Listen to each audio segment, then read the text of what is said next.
Barbados, good morning. Wake up, wake up, wake up. Morning to you. Good morning to you as well, and a very good morning indeed. Wonderful Wednesday. Welcome to the start of a brand new day. And as you turn and you set your feet solidly on the floor, you pushed yourself up. Remember to say, thank you, Lord. Thank you, God. Thank you for waking you up, Father, for providing all that we need to sustain life. It's an opportunity given to you indeed to do something good today. So take the time today, not just to say thanks, but to praise Him and to do something good. That's your great commission today, to take the word out. And so welcome to today. Today is the 19th of November. It's a Wednesday. It is International Men's Day as well.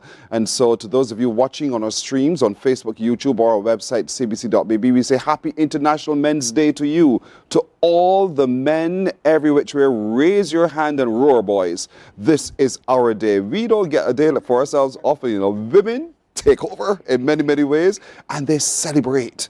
And why not spend a day for ourselves? Why not spend a day acknowledging our place in our communities and our place in our families, our place to make a difference? We are leaders, born to be leaders. And so that's what we want to focus on today on International Men's Day.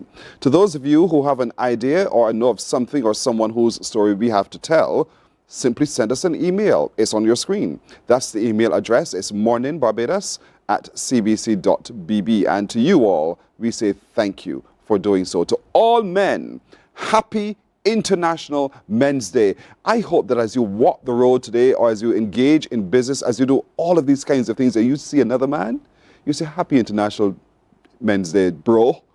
You not just say it in the way you say it on the street. Tell the men how proud you are of them. Tell another man how significant he is. Tell another man how powerful he is. And then remind him of his responsibility. That's what we're all called to do. So let's celebrate International Men's Day today. And if you ask yourself, where did all this day come from? Because suddenly it's in the news again. That's because it was reignited in 1999 by a Trinidadian scholar, Dr. Jerome Tilak Singh. And he did it in honor of his father. Today would have been his father's birthday, the 19th of November. So this day is significant in that day for that reason alone.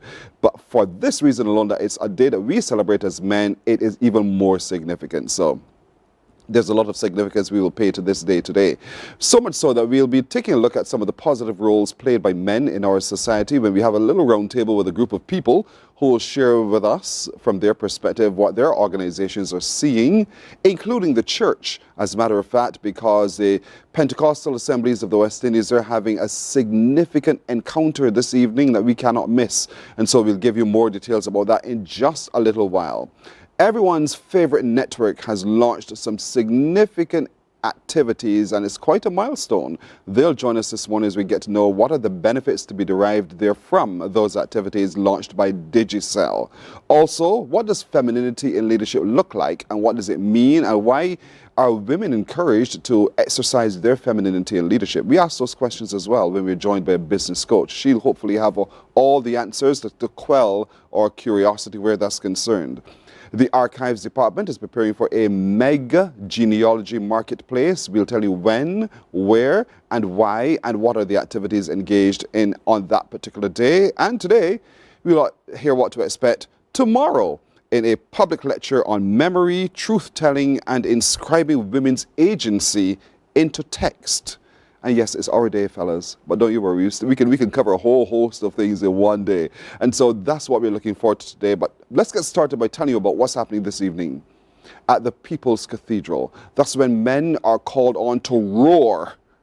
And there's a reason why they're called on to roar. What does that roar mean? We're joined this morning by Bishop Selwyn Brathwaite, who is the presiding district bishop for Pentecostal Assemblies of West Indies, Barbados, and Pastor John Drayton, who is the Men's Ministries Director for Barbados. Good morning, gentlemen. Morning, sir. Morning. Welcome. Happy International Men's Day. For sure. Fellas, happy International Men's Day. Yeah, for sure. It's our day. It is our day. And we claim our day. Yes, of course we do. Yeah. And so, roar. What does that mean? Roar is restoring our apostolic righteousness. So we are taking our stand, we claim our position as men, and we want to make that very, very clear in our session this evening. It's going to be a very, very exciting time. You know, the roar speaks to a lion, speaks of valor, speaks of courage, speaks of power, speaks of strength. So all of that is going to be taking place this evening at the People's Cathedral, and we're looking forward for a fantastic time. I think, is this just for men? No, it's not just for men. Okay. Family is going to be involved. We want all the family to come in, but the men are going to take the center stage. Why is it important to have this encounter? Well, because men need validation. So much stuff has been happening with men over the years and be marginalized. And I think this day is a fantastic opportunity for us to take our stand and be validated and to show our sense of value, within our society.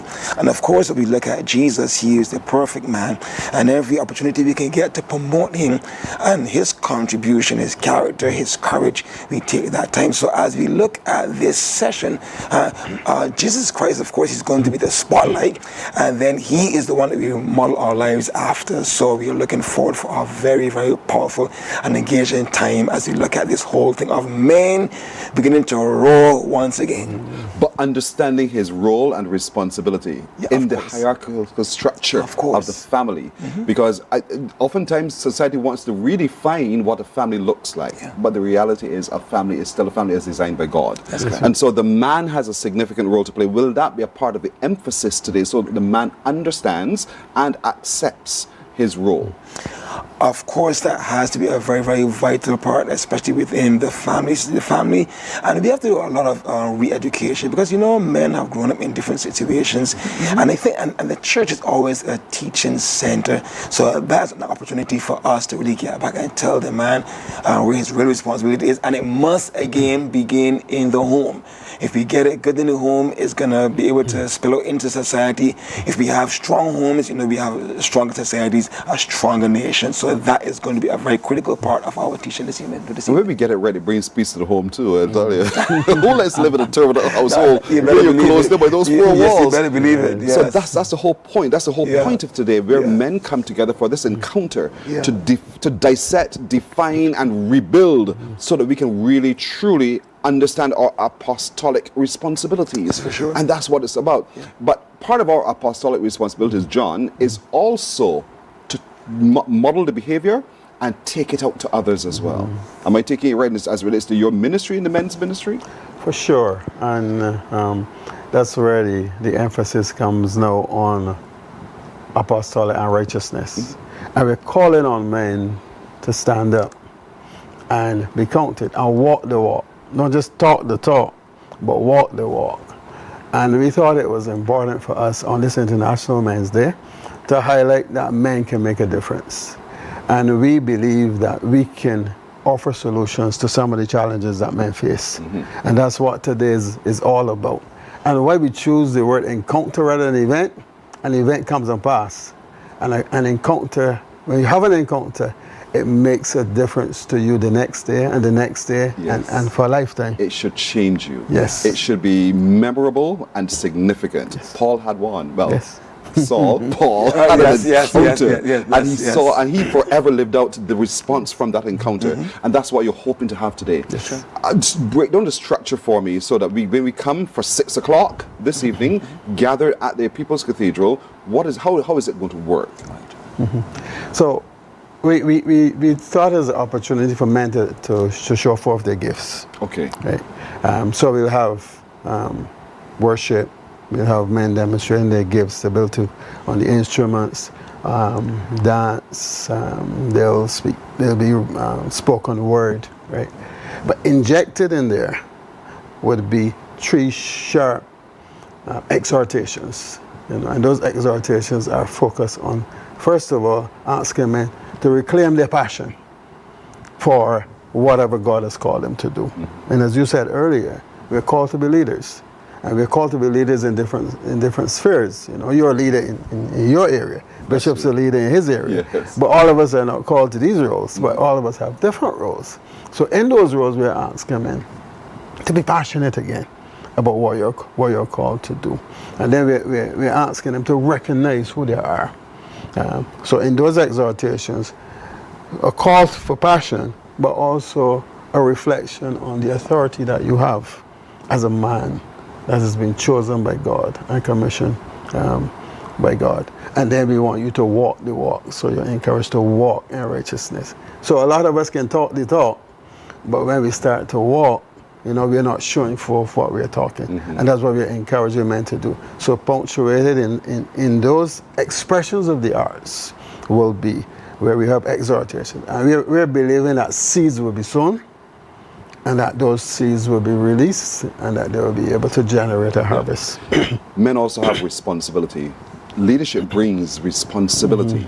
It's not by brute strength alone that you operate as a leader. You have to be compassionate. You have to be able to understand and assess, and sometimes just step back and wait for just a moment and lean on someone. If you're planting a seed, as a farmer, you got to tend to it. Of course. And so, Of course, will there be of opportunity within all of it? Because when these men, and fellas, I really want you to turn up. If it is not just for church people. If you're hurting and you're lost, you feel as though you're not quite living to your fullest potential, this is an activity for you. Because the seed could very well be planted. You'll have an encounter that will change the trajectory of your life today. And so, in watering and tending to what you're planting in people today, there has to be a bit of follow-up, I would think. How you manage it. At the end of it all, what? Yeah, of course, we after this encounter, we're gonna have some follow-throughs, and of course, we do create forums, on Saturday evenings for men to get together. And last time we even shared about men go and pray, and that's another avenue where we get men together, because men also need to be heard, and men want to share. And one of the real things that the men seem not to have the outlets to share, and we're gonna provide opportunities for sharing and for education. So this is basically the launching pad. And after this, then we're going to have some follow-up events to ensure that what was planted at that session will continue to grow, and we're going to pastor it. We're going to watch over it, and we're going to see how these men move from glory to glory, from space to space, and how they progress. So we are going to be very, very intentional. As I said, this is the launching pad, but then after the launching pad, we have to ensure that we put things in place to maintain. Because if we don't do that, we're going to lose the whole thing. So definitely, there are going to be some definite opportunities after to take these same men and to continue the work which will begin tonight at 6 o'clock. And that's so important, because fellas, life is, if you watch a plant grow, the wind will toss it about, but it doesn't break. There will be floods. It is not uprooted. It still thrives. And that's what we want to be able to do, to be able to find that right mixture of what is required to make you strong and stable and productive men in our community. And so this event, this encounter, Father forgive me, this encounter today is a life-changing encounter. Begins at 6 o'clock at People's Cathedral. It's open to everyone. And so whether it rains or not, make your way through the waters to be there, because there's something good at the end of it all. If it doesn't rain, drive in there. There's something at the end of it all just for you. There is a better tomorrow. And can you imagine what the tapestry of life would look like if everyone lives to their truest potential and lives in their light? That is what this activity today is about. Indeed, to empower men to roar and to reclaim their apostolic righteousness. This is not about taking a whip and beating anybody. It is your righteousness, your apostolic righteousness. Correct standing, that's correct. Yeah. Which is coming from a place of love. Yeah, of course, must be, of course. And again, Jesus is the man that demonstrated love. And one of the things he realized with Jesus, he looked for those who are marginalized, those who were discarded. He took the time, to look for like blind Bartimaeus and Zacchaeus and Matthew the tax collector. These were guys who were considered outcasts, and he took the time to show them their value. And because of that time he took with them, they became some of the greatest leaders in their generation. And that's what the church is all about. We are looking for those guys, who seem to not have lost their way. I know many men have lost their way. And so this is the time we can say, hey, let's reclaim this and get your roar back. Indeed, so. You don't have to come perfectly dressed. You may not have had a shower. It's okay. No one will judge you. No one will judge you, and that's what we're having today, this encounter. So come as you are for this encounter and reclaim your apostolic righteousness, gentlemen. This happens at 6 o'clock this evening at People's Cathedral. Don't miss it. Don't miss it. This is your time. Don't miss it. So to you, Bishop Selwyn Brathwaite, I want to say thank you so much. And the Reverend Pastor John Drayton as well. Thank you, gentlemen. All the pleasure. It was a pleasure to be here. Yeah, we got prayer. Listen, we got prayer. Correct. And much more. So show up at Roar today, folks. For sure. And gentlemen, I wish you all the best. For those of you who made that decision today to be a part of the encounter, I wish you well, knowing that you have the support of the church and other thought leaders who are prepared to hold you when you feel a little bit weak while you build your strength. That's what it's about. It's like a gym. And you're going, it'll be a little bit painful because we're asking for change. But at the end of it all, the beauty of the transformation is what you will enjoy and others will also benefit from. And that's what's important. You have a ministry. Take it seriously. Thank you so much, gentlemen. Thank you so much. You're welcome. We're coming back on Morning Barbados in just a moment. Morning, morning, morning. Good morning. Good morning to you.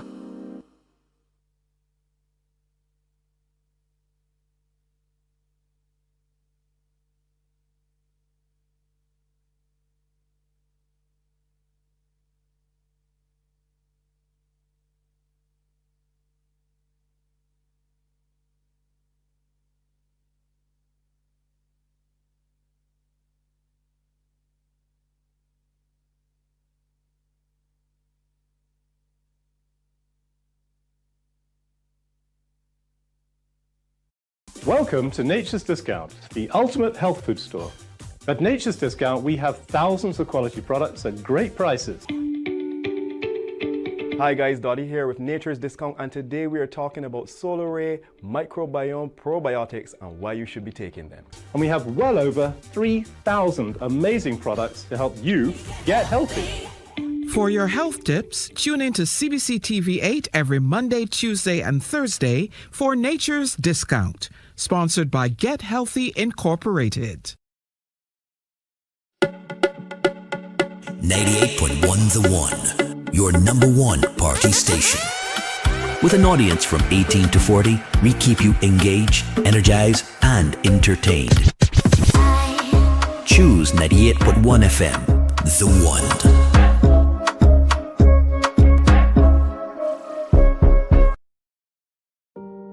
Hey there, it's Mahalia. I want to share something that might be really helpful.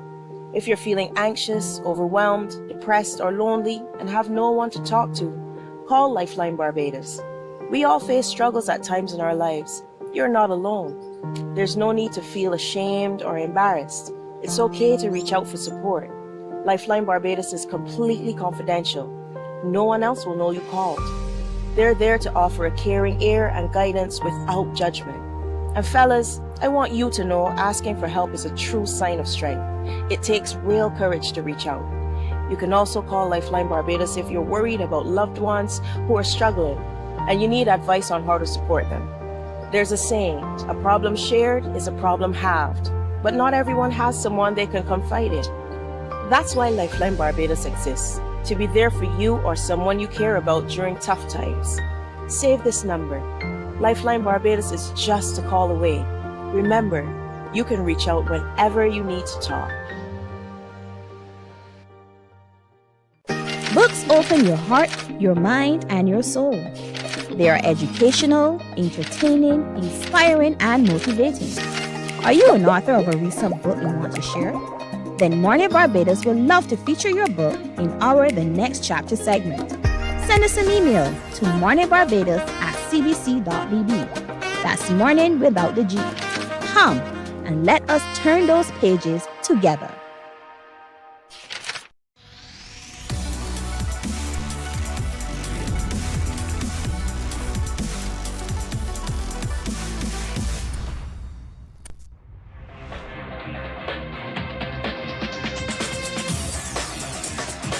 Week after week, Scold presents exciting reports and documentaries on the most varied topics of our time. Spectacular developments and innovations, lifestyle and trends of tomorrow, mobility and tourism, health news, highlights from art and culture. Each contribution grabs the viewer with extraordinary images and stories and takes him into fascinating worlds which he experiences here exclusively and up close. We're there when companies and specialists develop super satellites for a global network in space and can look behind the scenes. Scold is a window to everything that is there or is yet to come. Fly with us through time to better understand today and tomorrow. You've always wanted that. Morning, morning. Good morning. Good morning to you. We're 21 minutes after 6 o'clock on this International Men's Day. To all the men, wherever you are, happy International Men's Day to you. You see the smile on my face? That's because I'm proud today that this is our day and we claim it to be such. And so this is the day we shine, fellas.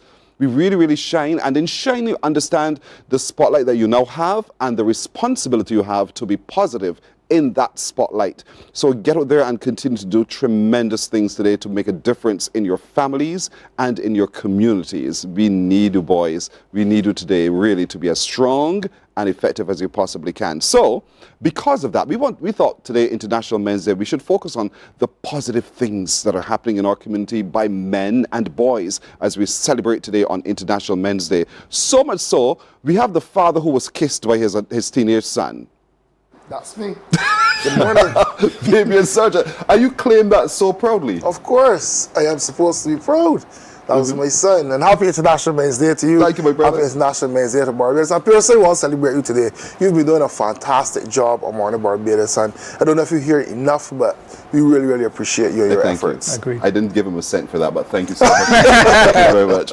And of course, of the 2.some billion people Muslim in the world, remember, one of them has found his way as being one of the most influential indeed, and he's with me this morning. Morning. Solomon Bulbulia, Morning, and Daddy himself as well. So yes, Solomon, morning. good morning. Happy Morning. International Men's Day. Happy International Men's Day to you and everyone else. Happy International Men's Day. We're celebrating men and boys today. Men and boys today. Yes. But then there's a man who has responsibility for boys. He teaches at a boys' school, the St. Leonard's Boys' School. Farrakhan Stevens is his name, and he teaches through music the value, and not just the notes, but the beauty of when we work together as boys, how we can change the world as well. Farrakhan, good morning to you. Good morning. What does it mean to you today to be able to celebrate International Men's Day?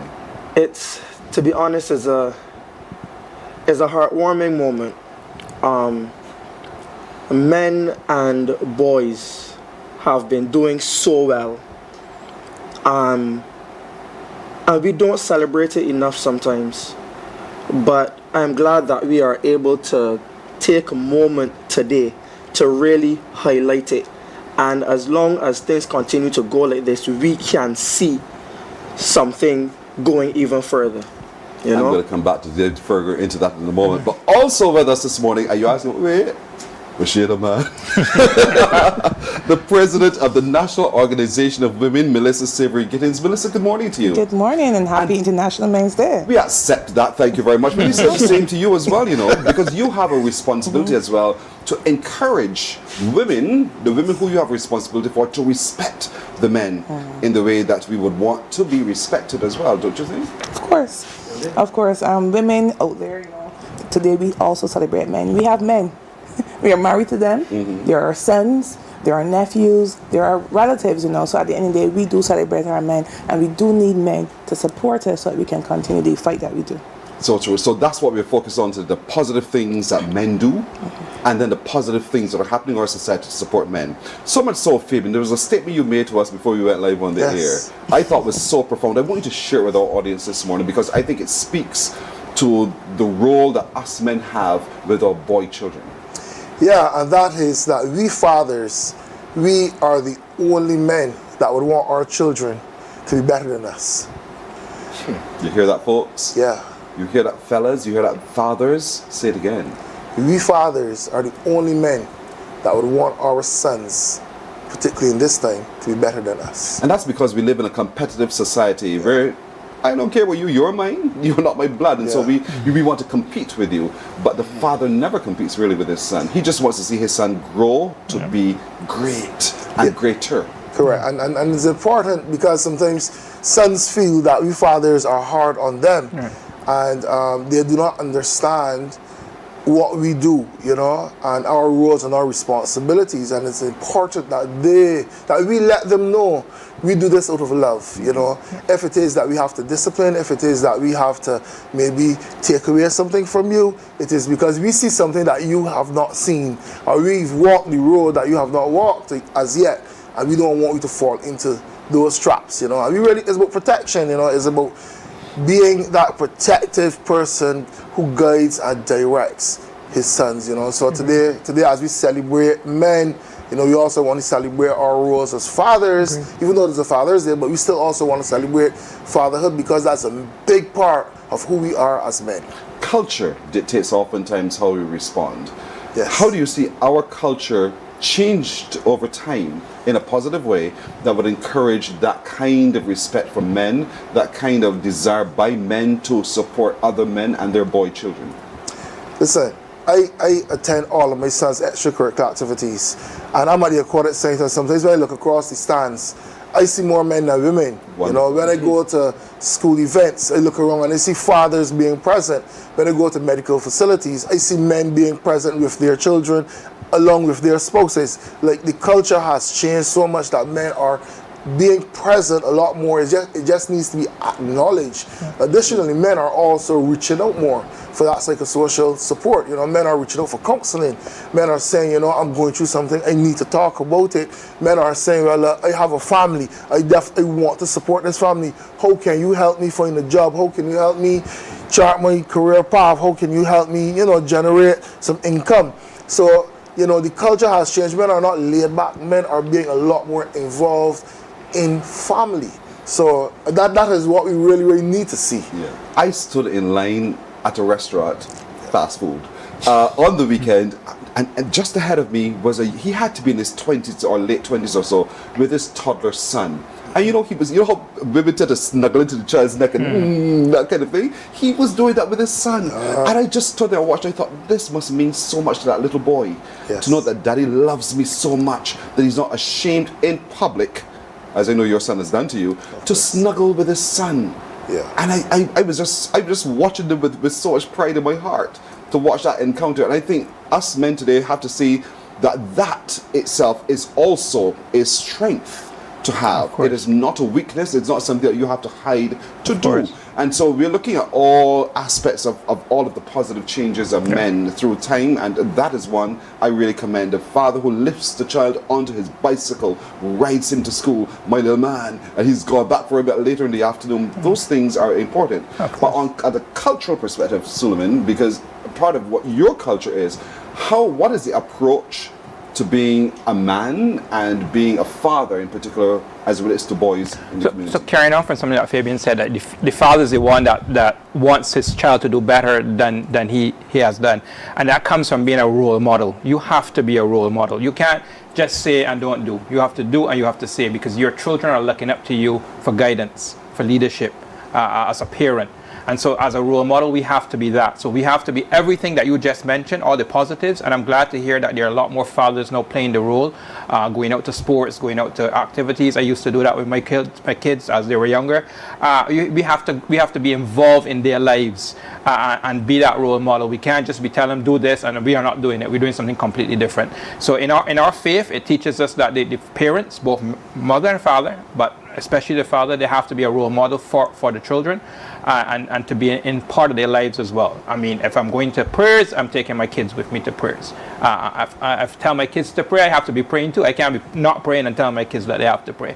So all of that comes into the whole aspect of being a leader, being a father, being a male in society, being a good role model. But to model, sometimes, I mean, that's life anyway. Everybody doesn't necessarily catch the theme. Correct. And they don't follow when it happens. I think our society struggles with that sometimes. How do we bring them back in line without abusing them or giving up on them? And what is your we have to be there not only as a parent but as a friend. I think you hear that a lot as well nowadays. I think younger people now want companionship, they want friendship as well. So it's not just being about a leader and I'm telling you what to do, but I'm part of your process, I'm part of your journey, I'm there with you in the hard times and the good times, you know. And I think that's what we as men need to play our part as to be there with our young people, whether it's good or bad, and we have to be trying to bring them along all the time. Melissa, I'll jump to you for a second because the structure of society says it's almost feels confrontational. Either you're a man or you're not a man. These are harsh words that women say to men. You know that. And so what can you do with the National Organization of Women to help soften that narrative, change that narrative so that women begin to respect men more? Because it feels at times, and I'm speaking for myself as well, it feels at times there's a lot of disrespect of the man by women. Well, personally, it doesn't just start at the top. So it doesn't start with us as a National Organization of Women, but it's how you're raised, right? And I find that, and I always go back to my granny because she's 96. And the loving that they were talking about, the fathers being there, that, no, you do what I say, not what I do, right? And that has now started to shift. But it's something that, you know, came up through the years. And as women, again, is what you're trained, right? Why does the Islamic faith do things one way versus how we do things? Because, again, they were trained that way. They continue to train it in their children and their children's children. So it's something that comes along. So then when you come to the National Organization of Women, now we will not have to try to retrain brains, and it's hard. You know, it's hard to bend that tree when they get a certain age, right? But again, it's a working process. It's nothing that can happen overnight. We just have to continue to work on it. You know, teach our girls, you know, how to respect each other, how to respect your brothers, how to respect your uncles and your father. You know, so if I'm in a house and my mother constantly berating my father, right, I am expected, who's he? You know, he can't talk to me because my mother never let this happen. So it's a teamwork as well. So don't think it's just women against men or men against, but we must continue to work together to build the environment that we want to see as a community, as Barbadians. Do you think women are getting it when, I'll look at access for a moment, when they do not allow access by the father to the child, to the boy child in particular, what damage that is causing? I think it's because some of those women don't see it as access to the children, but access to them. And that's where the problem comes in. Because, you know, you don't love me anymore, you've moved on, you've got a new family, I don't want you around, right? I don't want you around my child because, you know, you're not here for him. Or you're not here for her because we're not living together, we're not married. So I think that sometimes it goes beyond the child into how the mother feels about the man, right? So that is something that only the courts can deal with because obviously we can't, you know. But it's a whole reorganization of the mind, Fabian, because I know the men's organization, that's something you fight for all the time. That regardless of whether we are in a relationship, the child needs both parents. And the boy child in particular needs the father. Yeah, boys definitely need a father. You know, Suma spoke about being a role model. And young people, children, they learn from what they see. It is okay for a mother to tell a son, do this, do this, do this, especially when he reaches that adolescent phase where he's now trying to find his identity and he's now becoming a young man, right? You know, he really, really needs a male to see what that looks like. And the fact that sometimes men are absent from the home, they then look for other men. And oftentimes there's a lot of negative energies that they follow. So that's where the faith, the church, that is where other men in society, that is where the village come into play, where other men need to step in to provide that mentorship and that role model, you know, for these youngsters to really, really follow. It is extremely important. Yeah. Important, but not impossible. We'll continue the discussion on men and the positive role that men play in our society right after this break. Morning, morning, morning. Good morning. Good morning to you.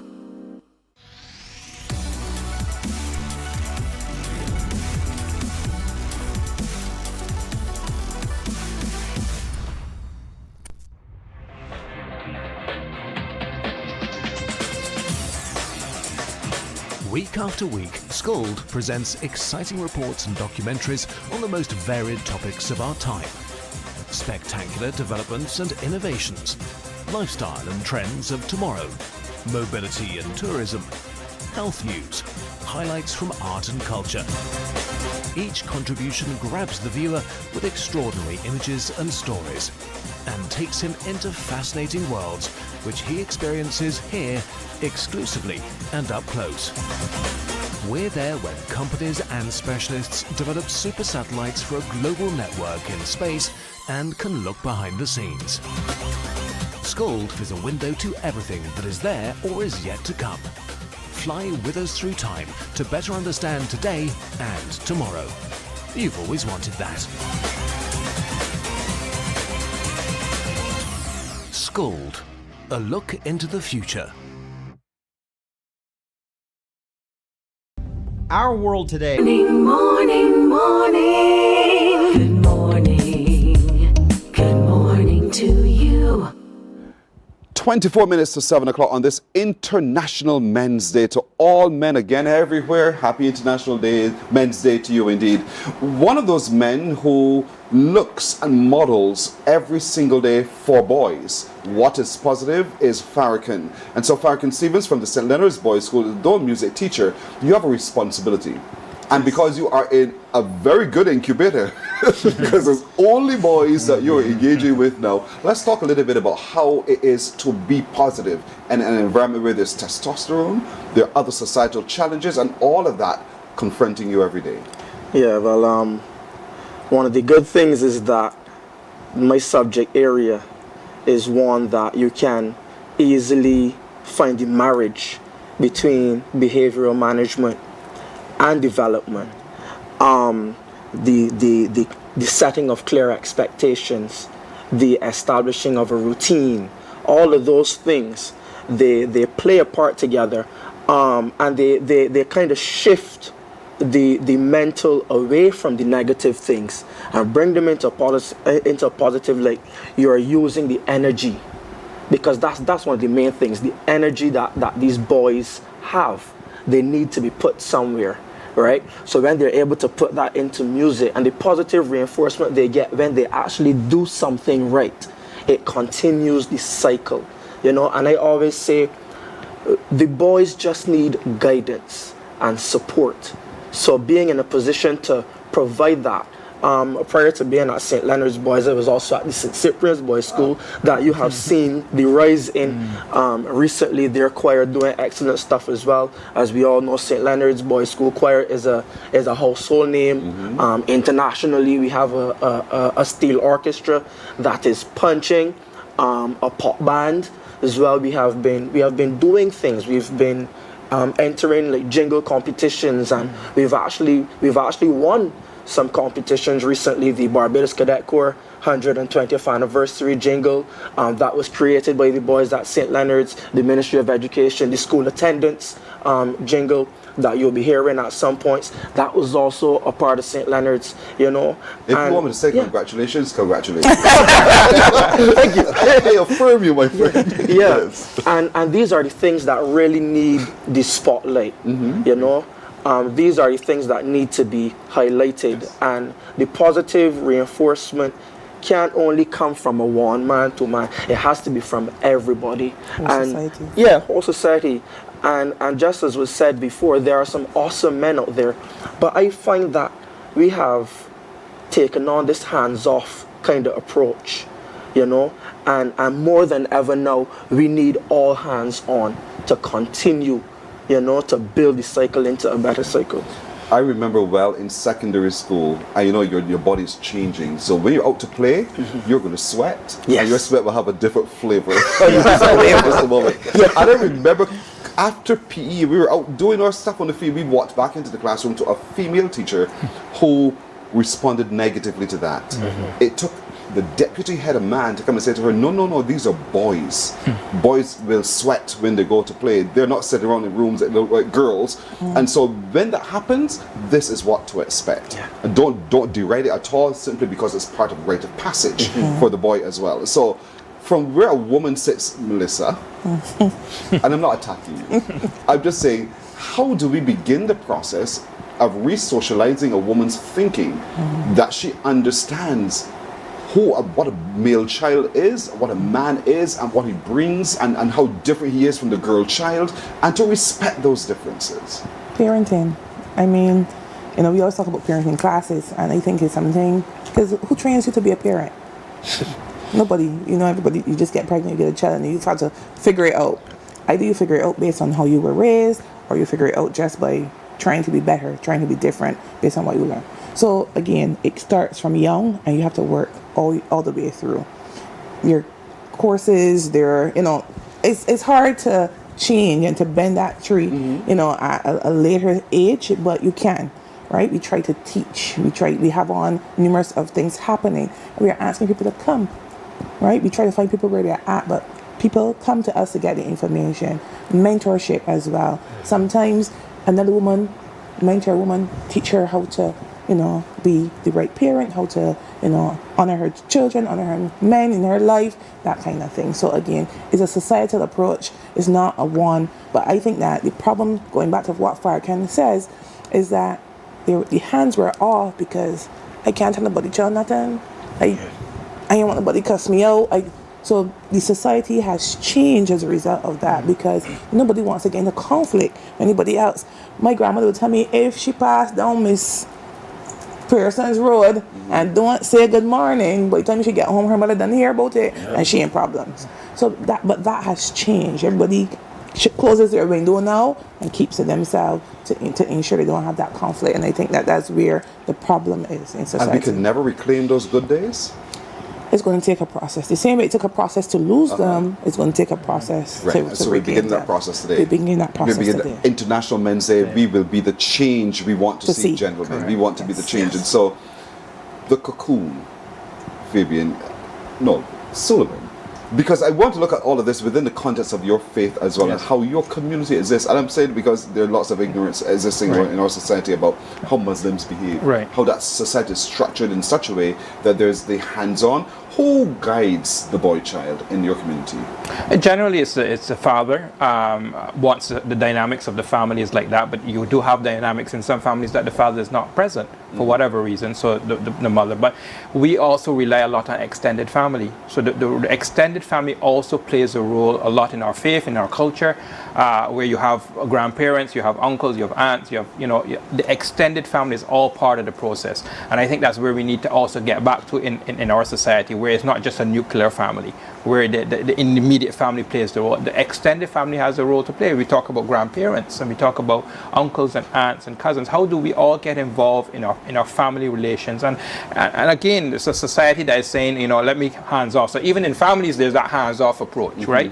Where I don't, that's my cousin, but I don't want to get involved, or that's my nephew or my niece, I don't want to get involved. We need to get back to the point where blood relations are important. We need to know our blood relations, and we need to be involved in as a holistic approach. I think that's where we need to, and our faith teaches us that as well. That extended family, the immediate family, everyone should play a role, and the community should play a role as well, because we want to have a better society. And how do we have a better society? Everybody have to be playing their role in bringing out a better society. Because if the society is not good, we will ultimately be impacted. I can't sit in my home and say, oh, my family is okay, but the neighbor next door is quarreling and fighting, and I don't expect that something is going to happen and it won't spill over to me. We have to have that approach where it's all of society, as mentioned. Favoring the block. And I use that in a positive sense, where men gather to reason, as the boys of the blocks would actually say. And so, but people frown upon that. What do you think that does to the man's psyche? Men are social beings, and men like to feel belong and accepted. Sometimes you even talk with Maslow hierarchy of needs and so forth. And the block provides that environment for men, The house sometimes can be very toxic. It can be very, the walls can feel as if it is closing in. And men need that space to exercise their mental muscle. They need that space to exercise their self, and they need that environment where, you say iron sharpens iron. I will tell you this, I did a session, I was called into a school to do a session with some boys, because some females, they were getting some challenges. And that session, those boys sat, like they were amazed at the end and asked, will you do anything special? I said, I didn't do anything special. I just showed up as a strong male who set boundaries and who respected them. Okay, that's all I did.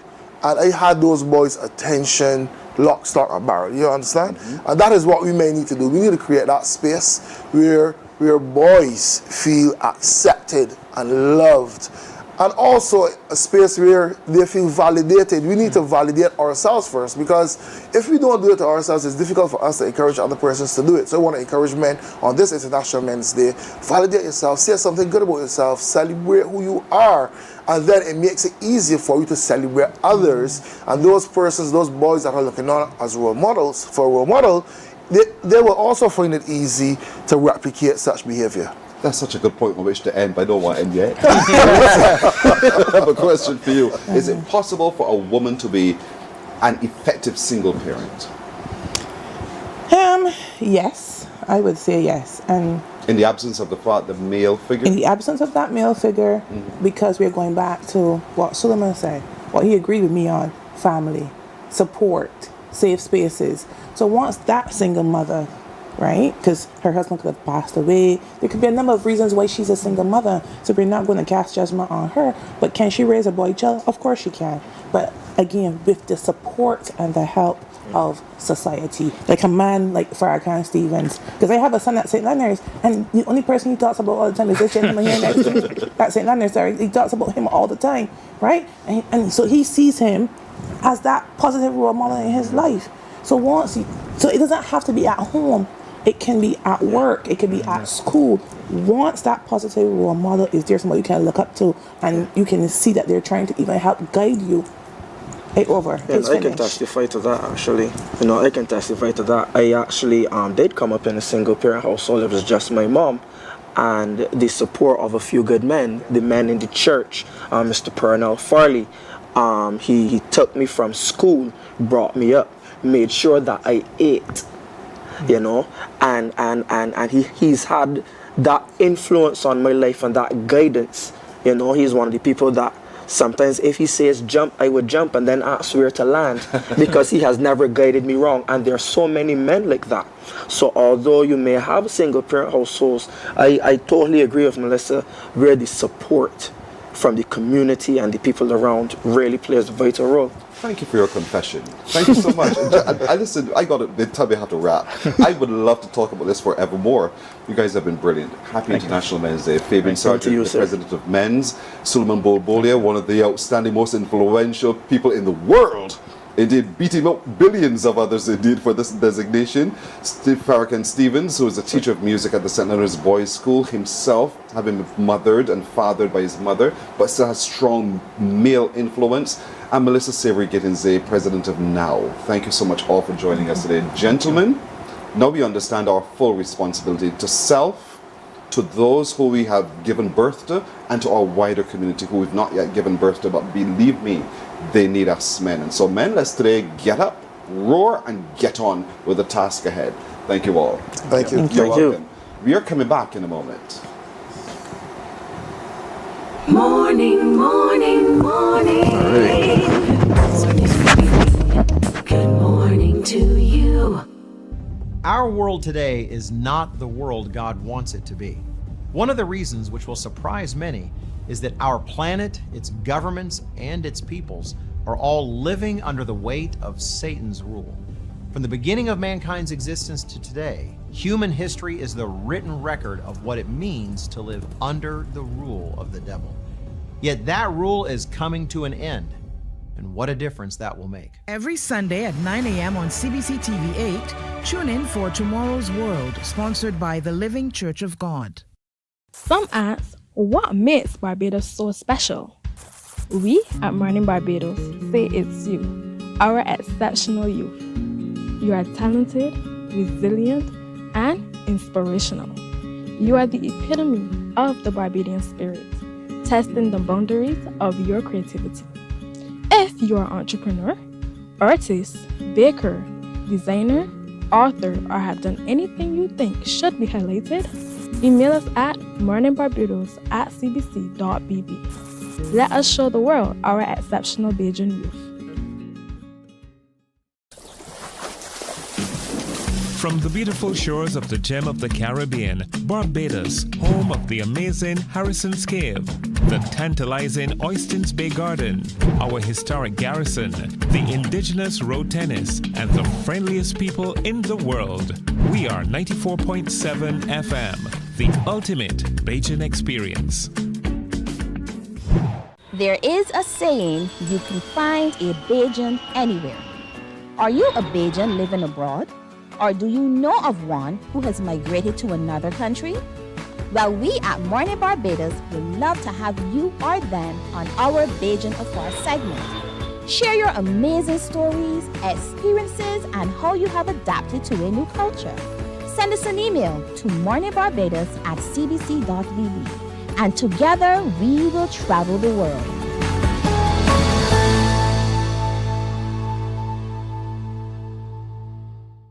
God will not give you a job.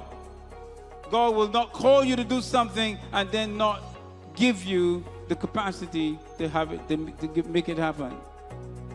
He will give you the resources. He'll give you the people. Not only will he equip you with ideas, but he will equip you with favor, as he did Nehemiah. Turn on the latest episode of Infinite Possibilities, only on CBC TV8, every Sunday at 1:30 p.m., sponsored by Covenant Life Teaching Center. Welcome to Nature's Discount, the ultimate health food store. At Nature's Discount, we have thousands of quality products at great prices.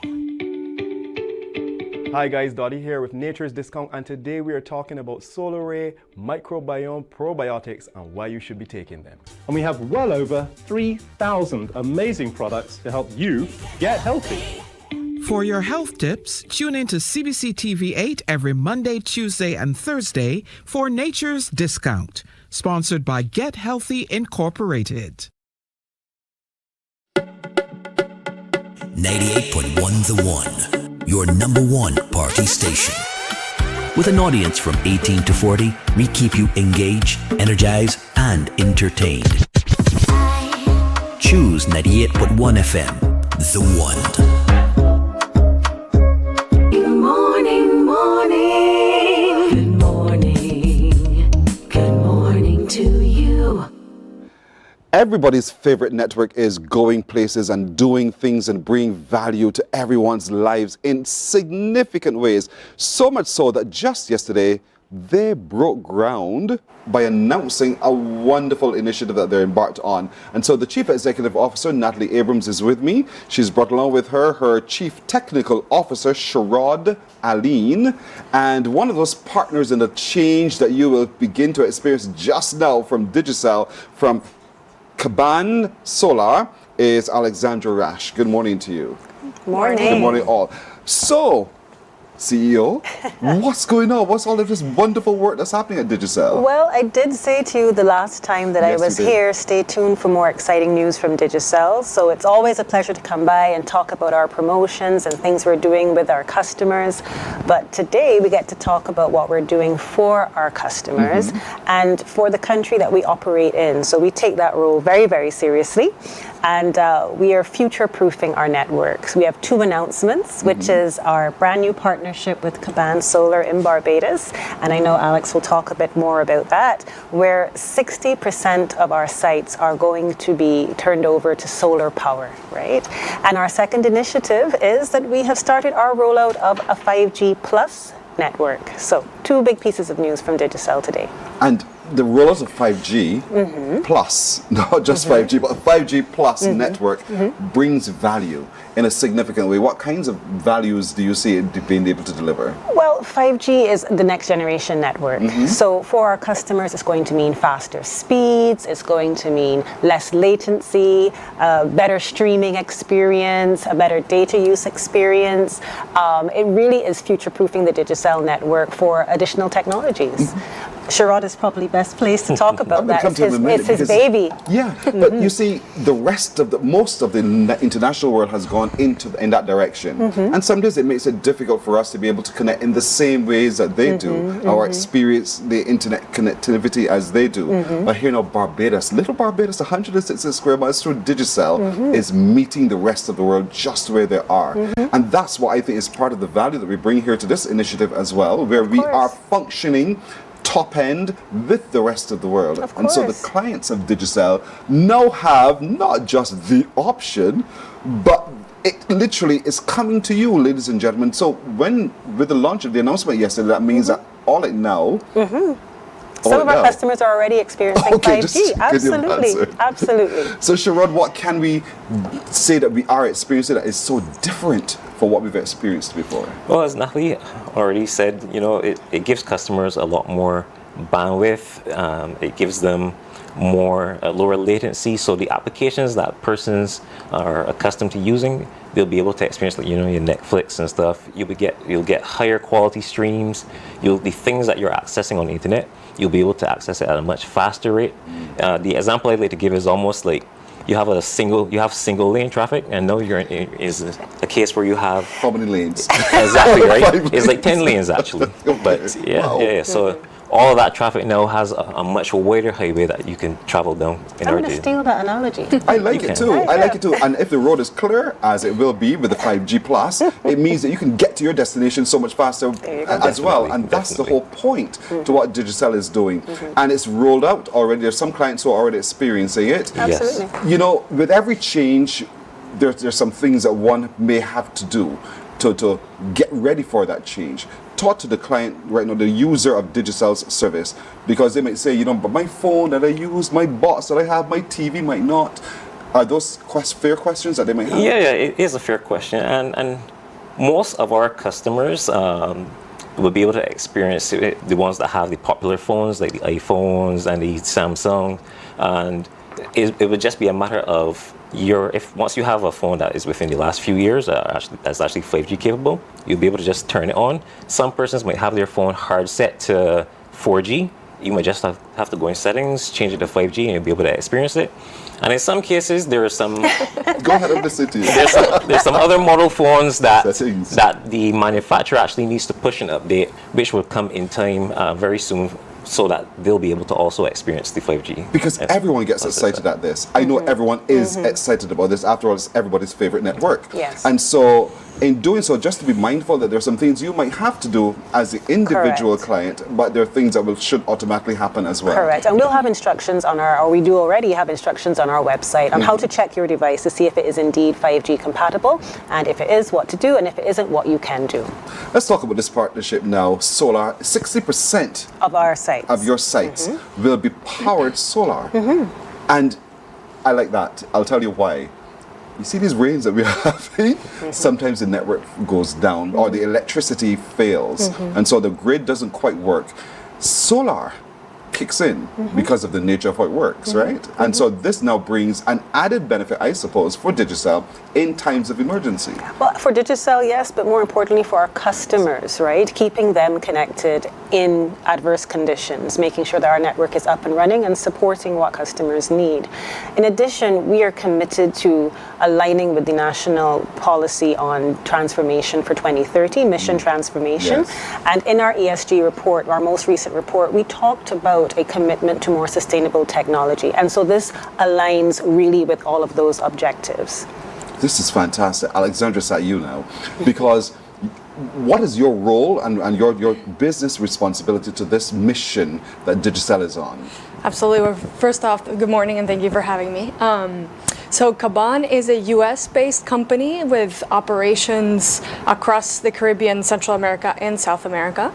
And we have partnered with Digicel Group to provide solar and energy storage across all the Caribbean markets. We have started deployments in Jamaica, and Barbados was our second market to come and actually do the rollout.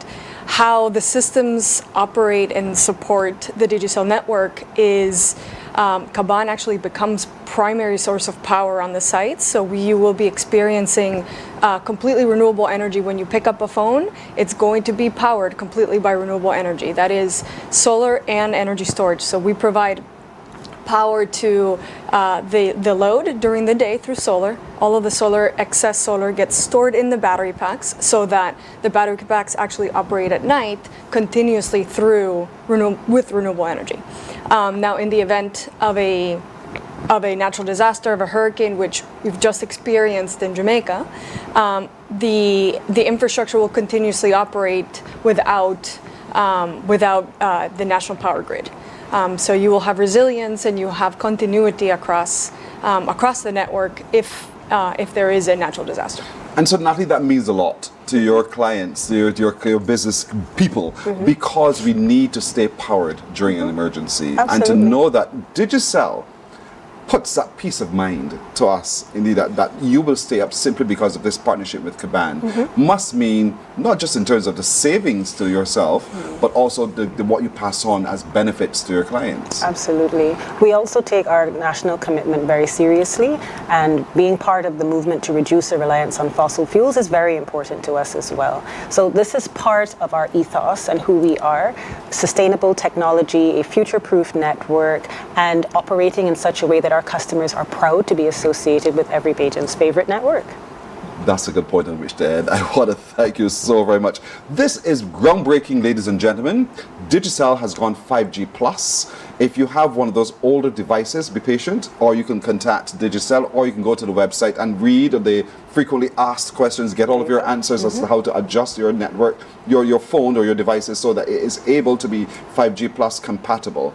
But just knowing that in the event of any disaster or emergency, our systems will not fail simply because it's powered by solar and the work of Caban, that brings a lot of benefit and relief to a lot of business people and individual consumers as well. And so great work having been done by everybody's favorite network, Digicel. It now is left to you. Why don't you get on the plan that says you're on everybody's favorite network? Why stand apart when you could simply be among the rest? And that's what it's all about. Thank you so very much, Natalie. Thank you for having us. Chief Executive Officer of Digicel. Sharad Aline is their Chief Technical Officer, who assures us that the 5G is working. It's already been experienced by others. If it hasn't yet reached you, you can also reach out to Digicel and see how we can speed it up for you. And Alexandra Rash, who is with Caban Solar. Thank you so much for your work and your partnership with Digicel and bringing benefits to Barbadians. The test case in Jamaica proved to us that it works. Yes. Because the system, the network is still up in Jamaica, powered by Caban's solar. And so that is what's coming to Barbados, and it's happening in Barbados as we speak because it's been launched now. Thank you all indeed. All the best. Thank you as well. You're very welcome. Happy International Men's Day. Happy International Men's Day to Thank you. so much. I will not forget saying that this morning. So we're taking a break on this International Men's Day, and we're back in just a moment. Morning, morning, morning. Good morning. Good morning to you.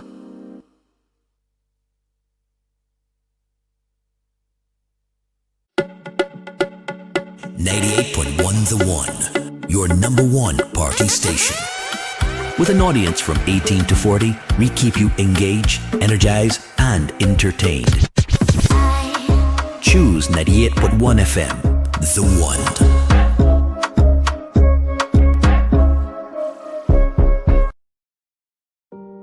Hey there, it's Mahalia. I want to share something that might be really helpful.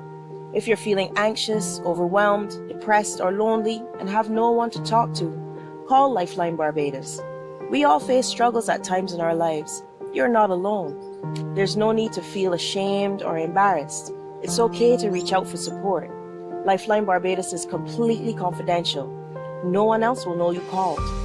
They're there to offer a caring ear and guidance without judgment. And fellas, I want you to know asking for help is a true sign of strength. It takes real courage to reach out.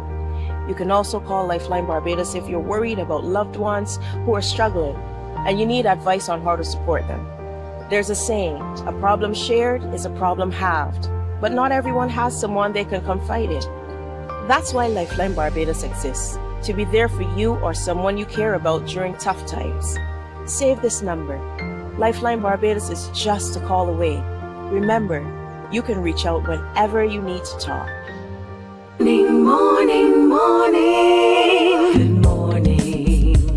Good morning to you. The Mornin Barbados News is brought to you by Jordan Supermarkets Spend and Eat 2025 competition.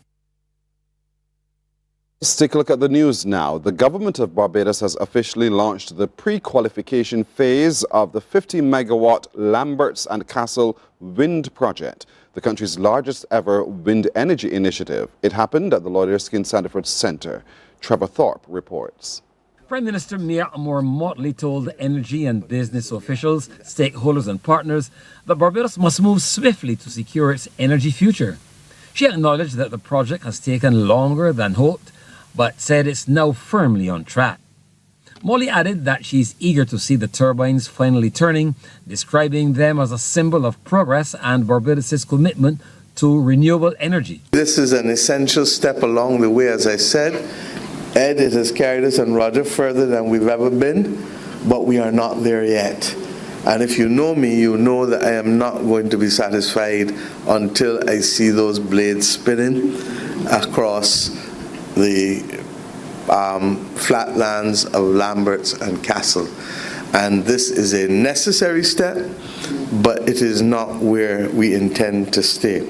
The Prime Minister also expressed satisfaction with how residents in the project area have been accommodated throughout the process. I am so happy that we've been able to find common purpose with the residents of the communities and to find a win-win for them that protects them but equally allows them to benefit in a tangible way. We cannot, as I said, take time, long time, to do the things that are necessary for our survival. Transaction Director at the International Finance Corporation, Elizabeth Marcano, praised Barbados for setting a global example in renewable energy development. Barbados now has a comprehensive framework to advance climate resilience, bolster disaster preparedness, and unlock new avenues for growth and investment. It is the first strategy of its kind in over 30 years, and it is grounded in partnership, innovation, and private sector mobilization. The IFC official told the audience a net zero future is within reach. Trevor Thorpe, CBC News. The government is reporting a significant budget surplus thanks to strong revenue performance between April and September this year. Delivering a ministerial statement in Parliament yesterday, Minister in the Ministry of Finance Ryan Strawn said robust collections of corporation tax and valued added tax were the main drivers of the surplus. Total revenue for April to September 2025 amounted to 2,163.09 million, compared with a target of 1,790.02 million. The composition is broad-based, with notable strength in income and profits, and a positive result in goods and services. Income and profits collection total 933.74 million against a target of $517.6 million. I just told you Digicel has unveiled two major initiatives that it says will expand customer access to high-speed mobile connectivity and advance the company's shift towards renewable energy. At its Warren's head office yesterday, the telecoms provider announced the rollout of its 5G Plus network and a strategic partnership with a company providing renewable energy solutions. Anesta Henry has more details. According to Digicel Barbados CEO Natalie Abrams, customers have already begun experiencing lightning fast speeds, lower latency, and the ability to connect more devices simultaneously as the 5G network comes online. This means smoother streaming, smarter businesses, and stronger connections. Whether you're running a small shop, studying online, or innovating in the digital economy. Digicel's Chief Technical Officer Sharad Aline says the 5G rollout is ongoing, but service is already available in high traffic zones across the island. Where there's a lot of activity, so persons will see it around the airport, seaport. They will see it in Bridgetown, Warrens, Green Hill, some parts of St. George, and surrounding areas, Sheraton, and those areas. Digicel has partnered with Caban Systems Inc., a provider of renewable energy solutions. Mrs. Abrams says the partnership will fundamentally change how Digicel powers its mobile sites, moving toward greener, more resilient systems. It's a strategic partnership that will deploy solar power and battery storage across our mobile sites to keep our network running even during natural disasters, while reducing our reliance on diesel and lowering our carbon footprint. This initiative ensures that when our customers need us most, especially during storms or power outages, Digicel remains connected, reliable, and resilient. Caban started rolling out solar sites across Jamaica just before Hurricane Melissa hit the island last month. Chief Executive Officer Alexandra Rash says all those sites are operational and providing power across the Digicel network in Jamaica. We still have a lot of work to do. We have about a year ahead of us of a lot of deployment, but this is the best example I can provide with respect to resiliency in the climate vulnerable areas that the Caribbean sits. And now that Digicel has entered the world of 5G, Minister of Innovation, Science and Technology, Senator Jonathan Reed, has challenged the telecoms provider to become a platform on which new industries are built. How can you become a platform in which new industries are built on? So whether it's digital trade, whether it's a gaming industry, whether we stretch the limits of what we think about digital finance, how can you become that partner to the next generation of entrepreneurs who need to build new things to double, even triple the capacity of Barbados' economy? I think that's fundamentally the challenge of it. I think the core work that you go directly to consumers and this part of the day-to-day lives, I think you do that very, very well. Digicel says approximately 30% of its geographical network coverage now has access to 5G technology. Onesta Henry, CBC News. In a top-of-the-class competition yesterday in the COB Herman Griffith Primary School's cricket competition, St. Gabriel's defeated St. Cyprian's boys by 9 wickets to go top of the board of the Ricardo Skeet Joel Garner zone. Playing at Blenheim, St. Cyprian's batted first. They reached 96 for 4, and Mark Goodrich Boyce was there for that. St. Cyprian's boys batting first. Jarius Graham to Daron Herwood, who picks up the first boundary of the innings, just playing this one gently to the fence. His opening partner, Liam Lowe, was also getting in on the action. This is a lovely punch and gets value for the shot. 4 more. St. Gabriel's finally got the breakthrough. Yearwood hitting this one straight to the fielder. Jasper King takes the lovely catch. Reagan Wiggins, the bowler, he goes for 7, 40 for 1. Lowe this time whips out his broom and decides to sweep this delivery away. That's another 4. St. Gabriel's picked up their second wicket when Christian Reid fell, going for a big shot, and is caught by Genesis Maynard. Liam Clark with the wicket, 57 for 2. Caden Clark was the new batsman in, and he was off the mark in brilliant fashion, tugging this one away to the ropes, 4 runs. But the very next ball, Clark had his namesake, LBW. Finger goes up. Caden Clark has to walk back to the pavilion. The other Clark, Liam, celebrating with the score, 61 for 3. The wickets were falling like bowling pins at this stage. This was absolutely brilliant from Liam Clark again. Caught and bowled. Zakai Rifa, the batter, had to go. Kai Headley now at the crease. That's 2 full and is pulled to the boundary for a much needed 4. Headley would get another boundary in quick succession as well. Swinging hard, and it goes to the third man fence as St. Cyprian's reached 96 for 4 in 20 overs. And Mark Goodrich Boyce, CBC Sports. Well, in reply, St. Gabriel's got up to 98 for 3 with a lead by Jasper King, who top scored with 61. That's our news until now. More news coming up at noon on TV8. Morning Barbados is back in a moment. Morning, morning, morning. Good morning.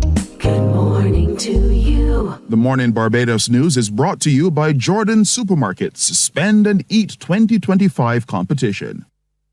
Books open your heart, your mind, and your soul. They are educational, entertaining, inspiring, and motivating. Are you an author of a recent book you want to share? Then Mornin Barbados would love to feature your book in our The Next Chapter segment. Send us an email to morninbarbados@cbc.bb. That's morning without the G. Come and let us turn those pages together.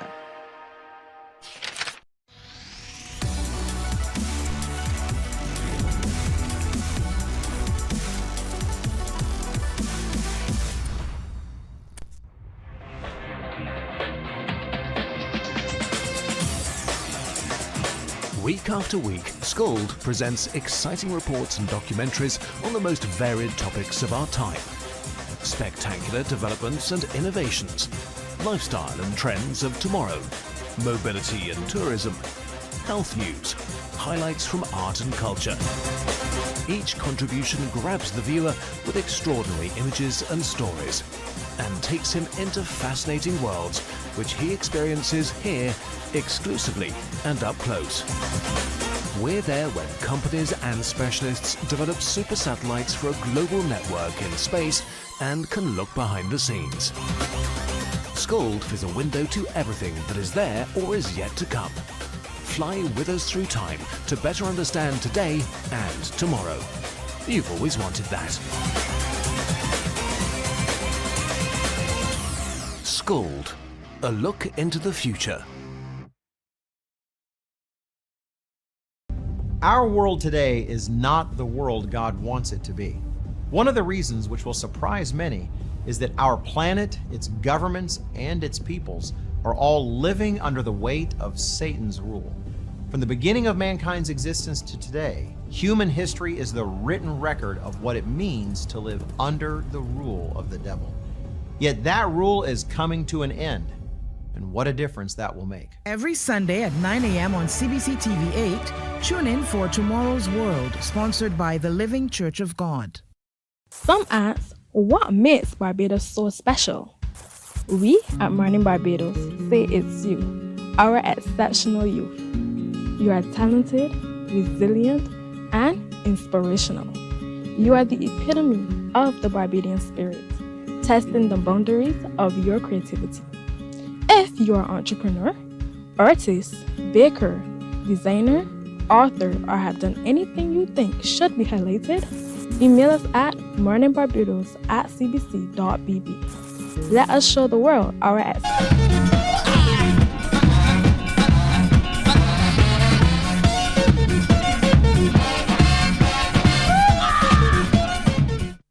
You hear that and you know it's time for you to celebrate with us 59 and win to show how really Bajan you truly are by simply completing a proverb. So you give me a call now on 228-5562 or 228-5563 to complete this proverb that you see on your screen. It says, follow pattern, kill a man. Follow pattern, kill a man. What comes next? Complete that proverb. Don't look at me because I honestly do not know. Follow pattern, kill a man, blah, blah, blah. What comes there for that blah and blah and blah? 228-5562 or 228-5563. Somebody tells me that Peter Aline is up and she's trying to work this out already, so she'll soon message, I'm sure. Pete, good morning to you. Have a terrific day. Happy International Men's Day to you. But follow pattern, kill a man, and what comes after that in the proverb. And perhaps you might be able to explain what that truly means. 228-5562 or 228-5563. Follow pattern, kill a man. And I'm saying Bajan as best as I can. Follow pattern, kill a man. Follow pattern, kill a man. What comes next? Complete that proverb. 228-5562 or 228-5563. Show to me today how truly Bajan you are. Remember, Barbados is marking 59 years of independence in November. This month of November, 30th of November, is Independence Day, and so we're celebrating 59 years of contribution to country and self. Good morning. Hello. Hey, good morning. Hey, how are you doing, sir? I'm not too bad. Happy International Men's Day to you. Oh, great. Very much. And same. Appreciate it. Appreciate it. No, I've asked one thing of us men today. When you meet another man, tell him that. Happy International Men's Day to him. Okay? Promise? I will. Good man. And you do the same. Of course, I've been telling all of you all morning long because I've told a lot of people already. So tell me, what's your first name and the parish you're watching from? All right, my name is Christchurch. You are who again? Mark. Mark of Christchurch. Mark, you think you know the answer here? I think so. All right, let's go. I am going to make it right. Let me hear you. Follow pattern, kill a man, and make a dog break his hand. And who?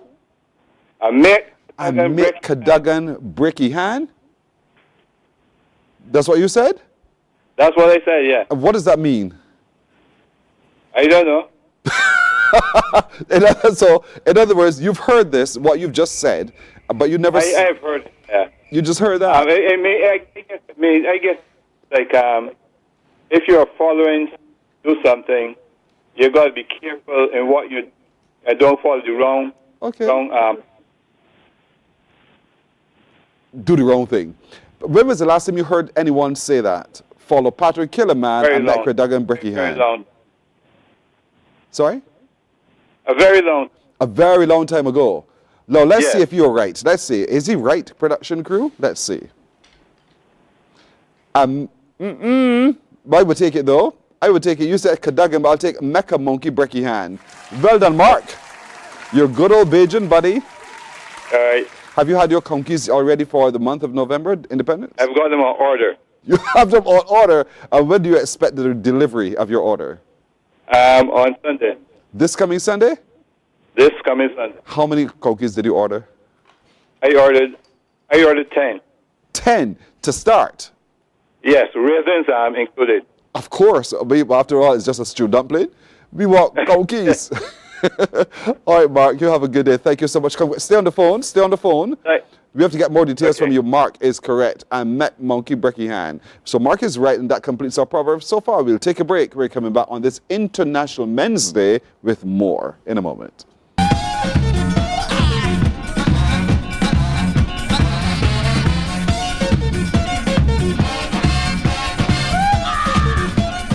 Some ask, what makes Barbados so special?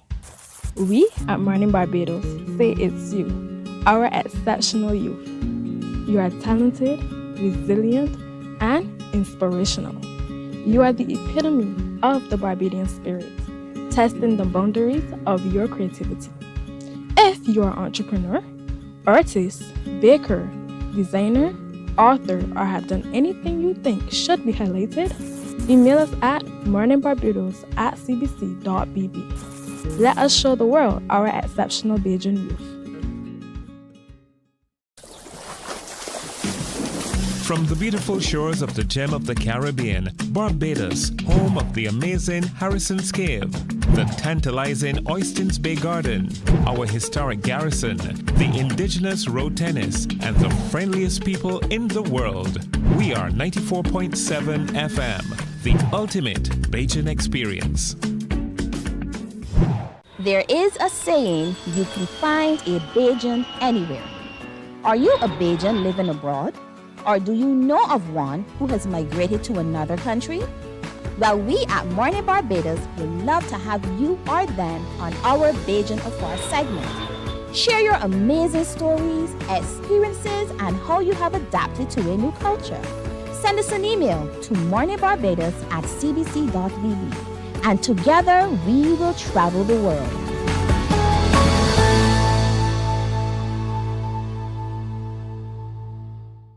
God will not give you a job. God will not call you to do something and then not give you the capacity to have it, to make it happen. He will give you the resources, he'll give you the people. Not only will he equip you with ideas, but he will equip you with favor, as he did Nehemiah. Turn on the latest episode. Morning, morning. Good morning. Good morning to you. 24 minutes now after 7 o'clock as we turn our attention to today also being Women Entrepreneurship Day. And we want to hook up now with a business coach, a woman who went from $40 to a 7-figure company. You figure that out. But she is a strategist. She is also really good as a digital marketer as well. And so we're happy to be joined this morning by Shalianne Aki Soliman, who is a business coach and an entrepreneur herself. Good morning to you. Good morning. Thank you for joining us again on Morning Barbados. I want to look today at female leadership for just a moment. And within the context of what is often perceived as leadership and the qualities one ought to possess to be the most effective leader. Let's start there. What what is defined within leadership as the qualities one has to possess, and then juxtapose that with what you call female leadership?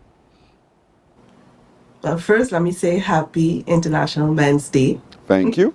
And to say that we appreciate all that men do for us and how they support us, stand with us, and in some cases provide. So happy International Day. Feminine leadership. It's an exciting topic. I love talking about it. It is something that is now being regularly spoken about. And there are so many dynamics and layers to female leadership. There are setbacks, but there are positives.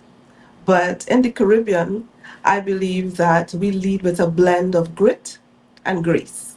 And that is special about us. We are also now blending our Caribbean culture with international best practices and standards, and we're stepping out boldly and confidently. And that is definitely making a mark on the international stage. So leadership for us as women is not, I wouldn't say it's difficult, but sometimes there might be some challenging aspects. Our femininity sometimes is seen as weakness. Our softness is sometimes seen as weakness, but to us, that's our strength, and it's part of our strategy.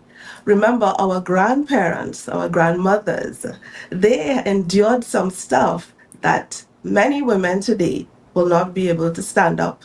Their legs will shake, but we draw from that strength, and we draw from that wisdom, and we have learned a lot from those that went before us. So we are not only blending international best practices and stepping into our feminine energy and leading from that place, but we're also drawing from those that came, those that went before us. We're standing on their strength, their wisdom, and their guidance. So leadership for me as a female, it doesn't feel like something unnatural or something hard. We are mothers, we are wives, we are community leaders. We are custom leading, but just the title, I think, makes people make it a little complex. But I think it's quite natural for women to lead because we are intelligent, innovative, creative, nurturing. So I think that we are leading from that place, and it's quite effective. How then do you protect yourself from being manipulative simply by using the same strengths that you've just exposed, this softness, the nurturing talent and all the rest of it? How do you now not abuse someone simply by being the woman that you are? I think it all comes down to where your intentions are rooted. There is no way for us to prevent someone from being manipulative. That has to be a personality trait. You also have to understand that leadership generally doesn't work with regards to trust when you try to manipulate. I think that we should just flow in our natural feminine essence with all of the traits that come with pure intentions, and also maneuvering that with the goal of getting positive and effective results versus manipulating. Manipulation doesn't foster trust, and eventually people will catch on. So I think that's a personal decision. And that deserves a huge underscore. And so oftentimes the perception of a strong leader is that leader must be ruthless. They must be prepared to cut deals, move and shake everything around them as they go. But when they don't, then they're considered to be weak. And I don't think necessarily that's a fair assessment, do you? No, it's absolutely not a fair assessment. We can be empathetic, even sympathetic, and work with wisdom, resourcefulness, and effectiveness.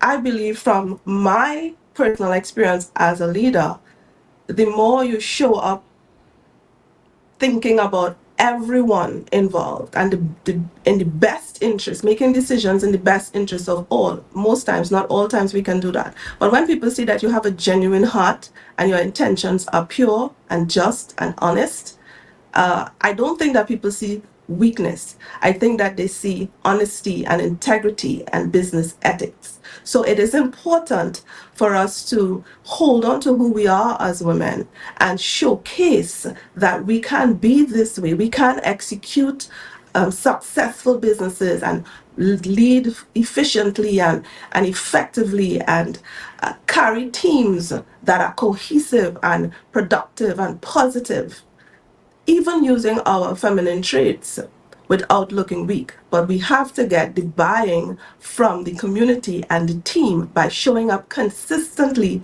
doing what we do naturally, but showing up strong and effective. That strength, how do you display that strength so we see that strength to be strength and not masculinity? Well, I always say to my community of women, we should not try to compete with masculine energy because that's not our natural state.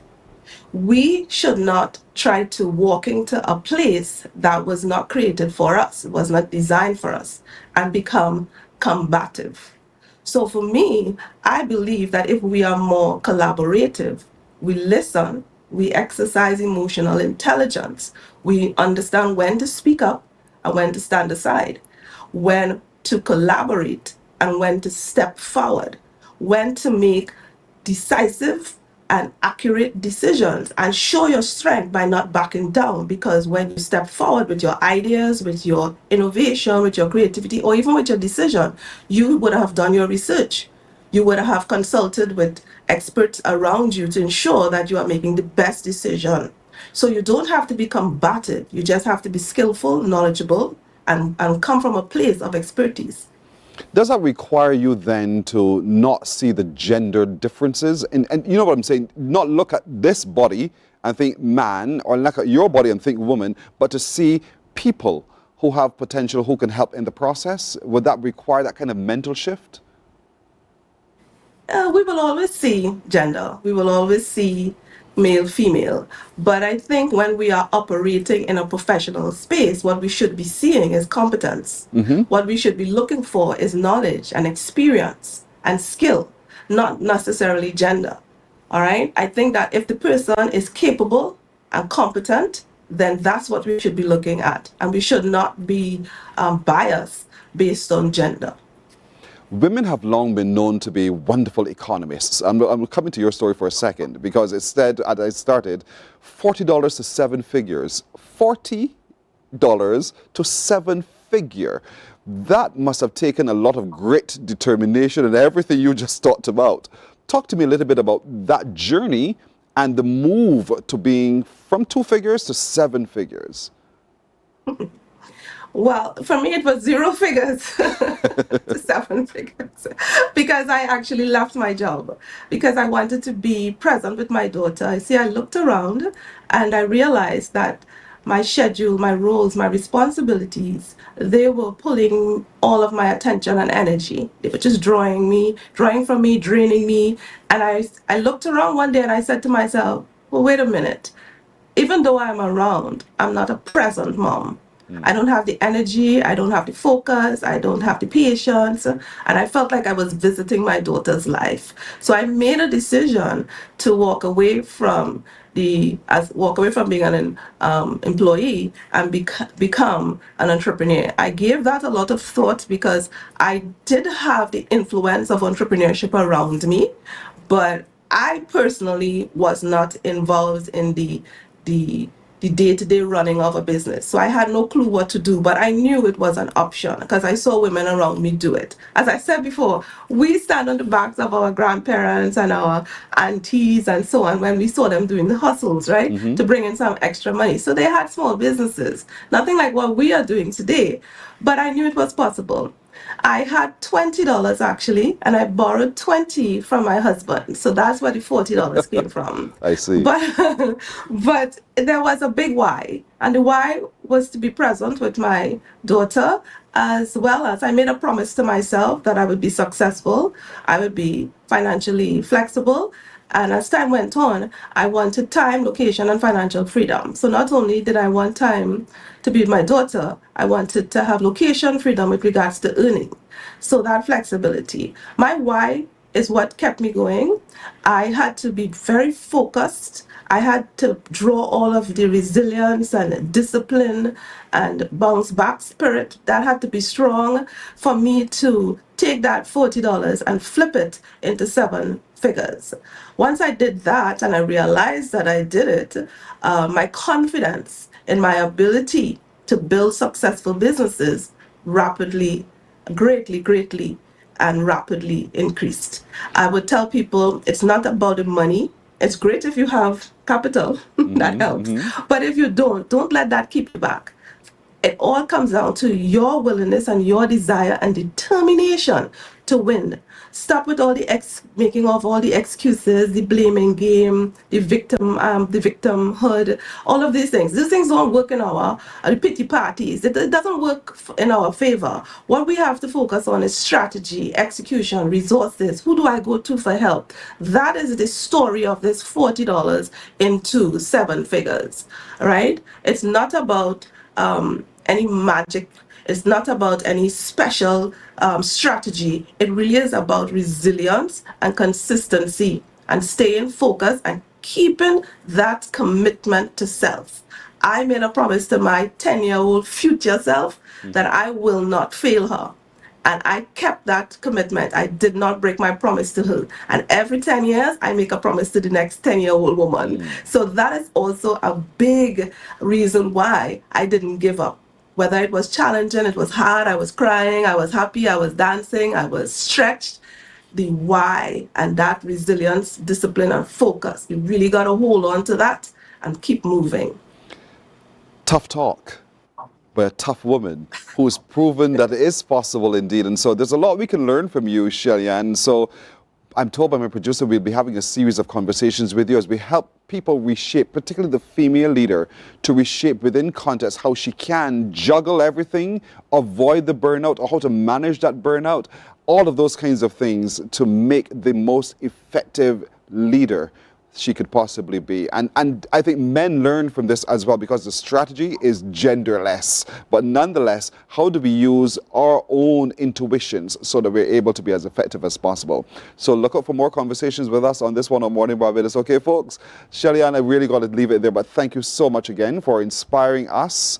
Having this conversation one more time with you, it was as beneficial as it was the first time around, and we're looking forward to even more with you soon. Thank you so much for joining us. Thank you for having me. Thank You're very you so welcome. much for having me. Shelly-Ann Aki-Solomon from Trinidad and Tobago. She is a business coach, but she is about motivating women to take hold and use their strengths. Sometimes that strength is their femininity, and to be able to understand your own compassion and the way that you process, how you're able to manage your own household and bring that to the work.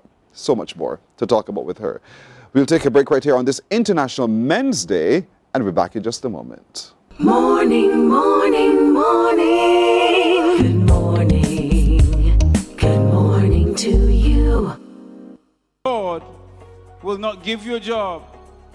God will not call you to do something and then not give you the capacity to have it, to make it happen. He will give you the resources. He'll give you the people. Not only will he equip you with ideas, but he will equip you with favor, as he did Nehemiah. Turn on the latest episode of Infinite Possibilities, only on CBC TV8, every Sunday at 1:30 p.m., sponsored by Covenant Life Teaching Center. Welcome to Nature's Discount, the ultimate health food store. At Nature's Discount, we have thousands of quality products at great prices. Hi guys, Dottie here with Nature's Discount, and today we are talking about Solar Ray Microbiome Probiotics and why you should be taking them. And we have well over 3,000 amazing products to help you get healthy. For your health tips, tune in to CBC TV8 every Monday, Tuesday, and Thursday for Nature's Discount, sponsored by Get Healthy Incorporated. 98.1 The One, your number one party station. With an audience from 18 to 40, we keep you engaged, energized, and entertained. Choose 98.1 FM, The One.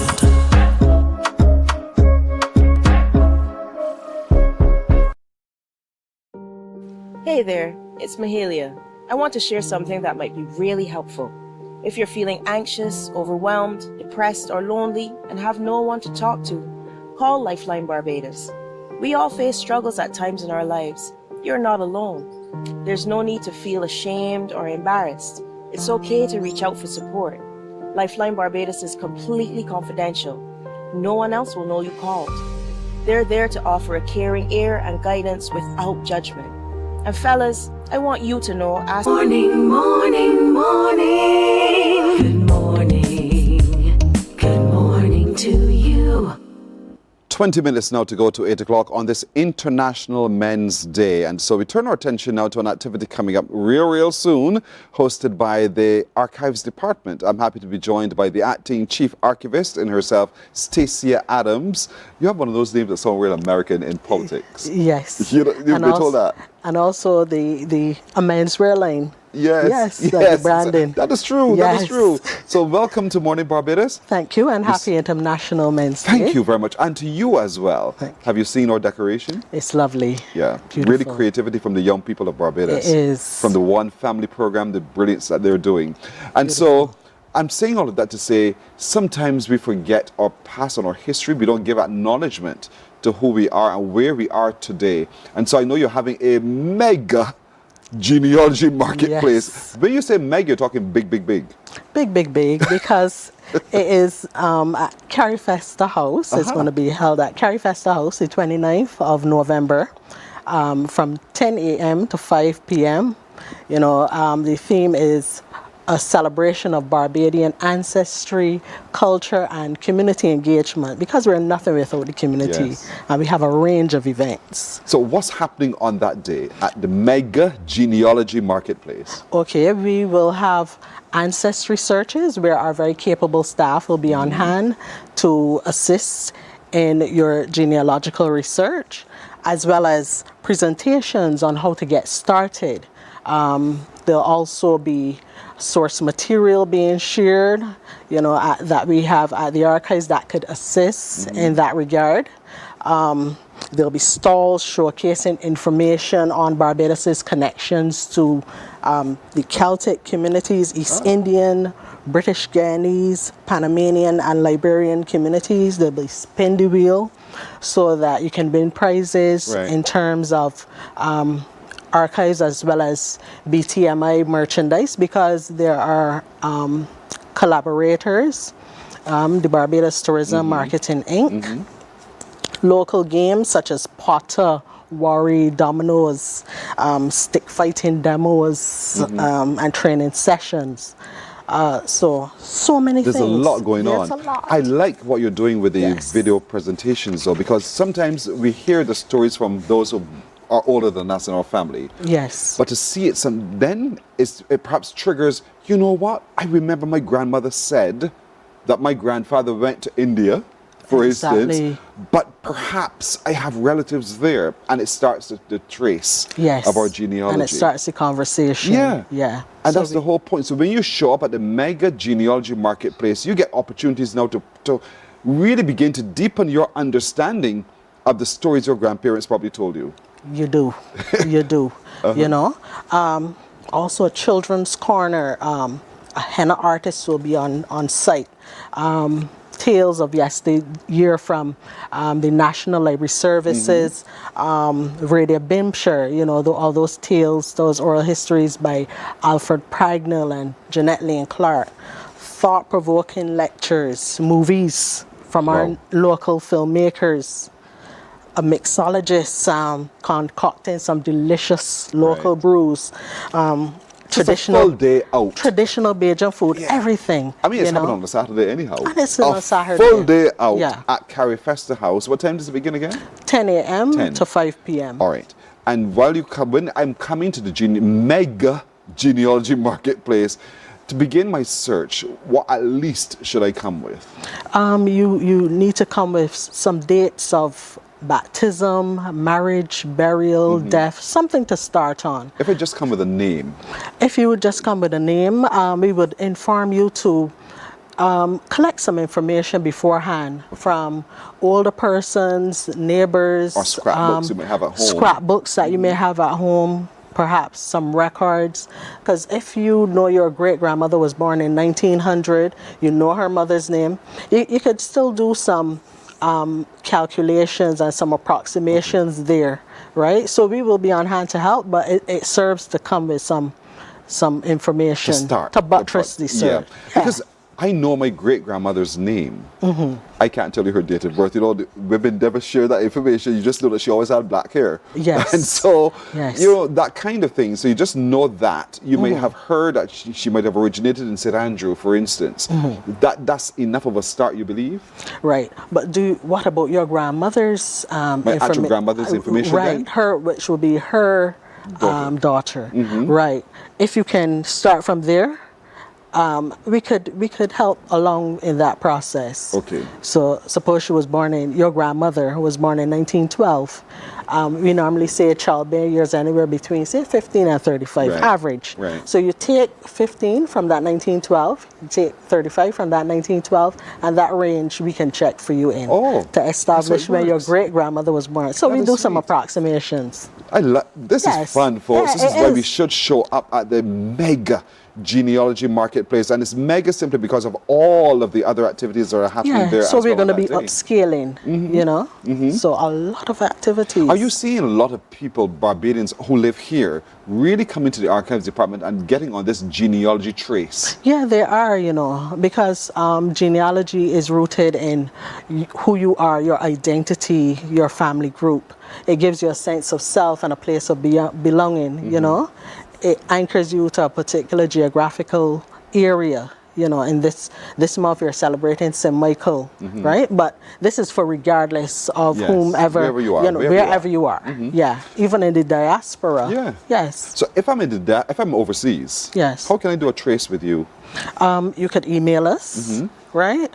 And just send us the information that you have, and we will accommodate, right? And facilitate the search. Yeah.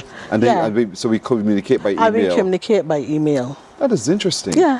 Because there's some who are not necessarily Barbadian, as they call it, define themselves, but then they discover, hold on. Yes. But it did come from Barbados after all. By virtue of whomever along the line and the movement of people at that point in time through slavery even. Yes. And so, wow.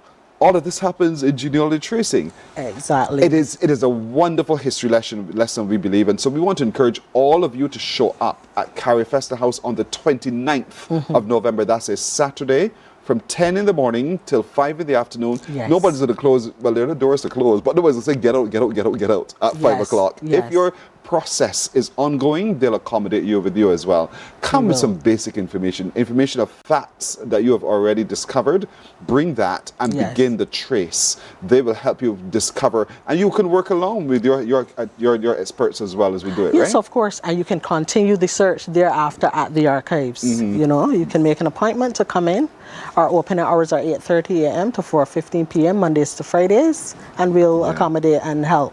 Yes. And if you don't know where to start, come, because there's some films shown that might well trigger a memory of something you might have heard or experienced before, and that inspires you to do the search while you're there as well. So opportunities for the children, the adults, food and drinks on sale, entertainment. It's really going to be mega at the mega genealogy marketplace, Carrie Festa House, on the 29th of November, is Saturday from 10 in the morning till 5. Spend as much time as you can there. Don't rush the process. As a matter of fact, you don't feel to rush the process because it's so interesting. It is. Who doesn't love to know their history? Who doesn't? Exactly. Yeah. But for those of you overseas as well, if you want to begin the trace, send an email to the Department of Archives. And what's the email address? Archives@barbados.gov.bb. Archives at barbados.gov.bb. And let's begin the process for you. We're happy to be able to do so. Great work you guys are doing. Thank you. November 29th, just before Independence Day. That's where we're going to be, Carrie Festa House. Yes. Stacey Adams is the Chief Archivist acting with the Department of Archives. Thank you so much. All the best. Thanks so much. You're very welcome. Thank you. We're coming right back with more on Morning Barbados in a moment. Morning, morning, morning. Good morning. Good morning to you. Books open your heart, your mind, and your soul. They are educational, entertaining, inspiring, and motivating. Are you an author of a recent book you want to share? Then Mornin Barbados would love to feature your book in our The Next Chapter segment. Send us an email to morninbarbados@cbc.bb. That's morning without the G. Come and let us turn those pages together.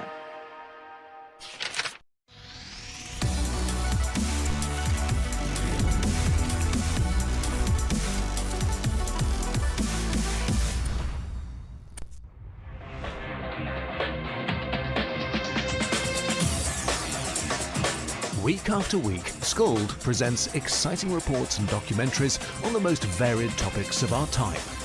Spectacular developments and innovations, lifestyle and trends of tomorrow, mobility and tourism, health news, highlights from art and culture. Each contribution grabs the viewer with extraordinary images and stories and takes him into fascinating worlds which he experiences here exclusively and up close. We're there when companies and specialists develop super satellites for a global network in space and can look behind the scenes. Scold is a window to everything that is there or is yet to come. Fly with us through time to better understand today and tomorrow. You've always wanted that. Scold, a look into the future. Our world today is not the world God wants it to be.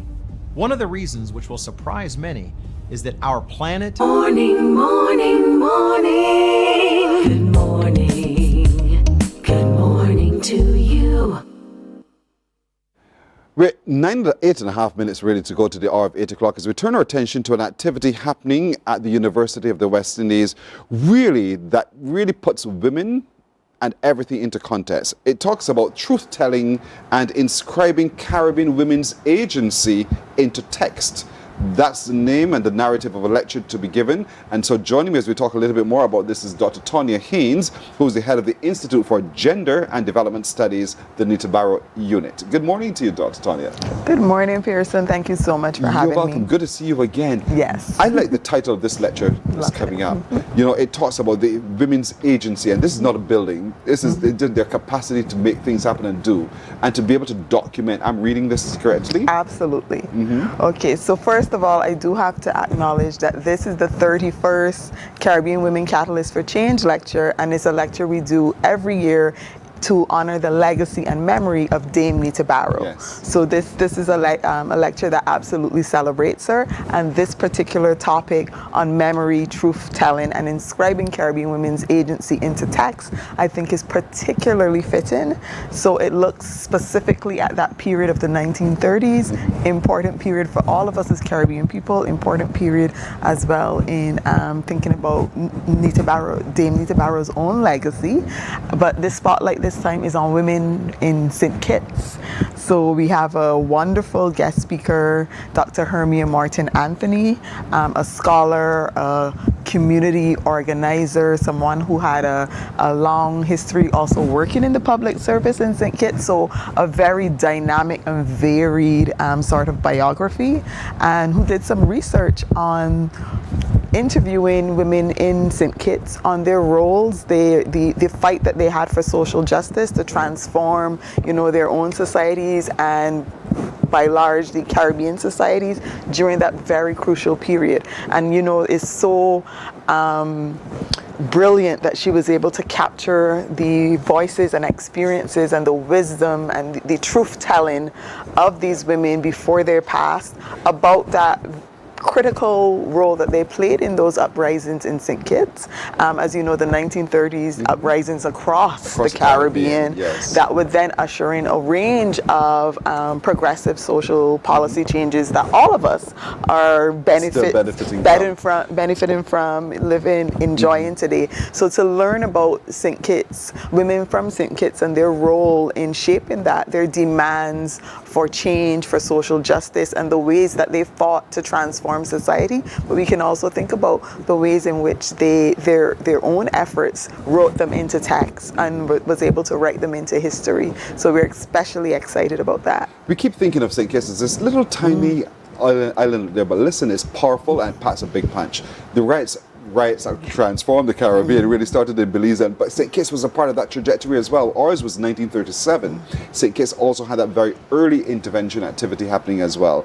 And so, as it was called St. Christopher, as discovered by, well, they claim, by, Columbus, nevertheless, it also was one of those societies that was already quite ordered, and women were there doing and fighting causes. And so, your delivered the lecture, Dr. Hermia Morton Anthony, she comes from that space that she can tell their stories. So I suppose in the lecture we'll hear her tell some of those stories and struggles. We will find our way out of those struggles. We document as we go. But I love the fact that you said truth telling, because sometimes the narrative changes depending on who's telling it. And I think that's important for us to hear as well. Yeah, oh, absolutely. And so for me, what is so brilliant about Dr. Morton Anthony's work is that she, these stories come alive on the page with the voices of these women. And these women themselves have a very sharp analysis of what societies were like, what was needed to transform them. You also see the ways in which they were able to navigate the constraints. So one of the things that she talks about is how there were laws that would limit women to working on one plantation, and to restrict their wages, to control their movement. But women would go on one plantation with one name, so they might be Mary something on one plantation, and they might have another name on another one. And because sending children to collect wages and things like that was also a practice, they were able to circumvent those very oppressive laws that limited their freedom. So there's so much in there for us to learn about how our foremothers navigated these extremely impossible circumstances and laid the groundwork for us to be here enjoying all of these rights and freedoms. I'm sure a lot of you at home asking, so when is it, where is it, what time does it start? Absolutely. So tomorrow evening at 7 p.m. at the Cayfield campus at the 3Ws Pavilion. So as soon as you enter via the main entrance, it's that building right there, the 3Ws Pavilion. It's a public lecture. It's absolutely free. It is in memory of Dame Nita Barrow, Barbados's first woman Governor General, but also someone whose own life and career was very much rooted in social justice, in the empowerment of women, and in doing a lot to put Barbados on a very big map and on a big scale. So we honor her memory every year, and I'm just very excited for this one. This really is a must attend, ladies and gentlemen. The history alone, the truth telling alone from the voices of the people who've lived it and who've explained it and give background to it, context and all of that is important. But to hear it being told yet again causes us to pause and re-examine what we're doing today.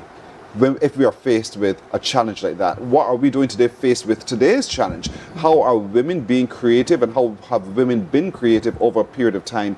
And so it inspires. I want to encourage your girl child to show up as well. This is not for the adults and the academics alone. This is for each of us and all of us to show up too. It begins at 7. As soon as you enter the compound of the university, it's right there on your left.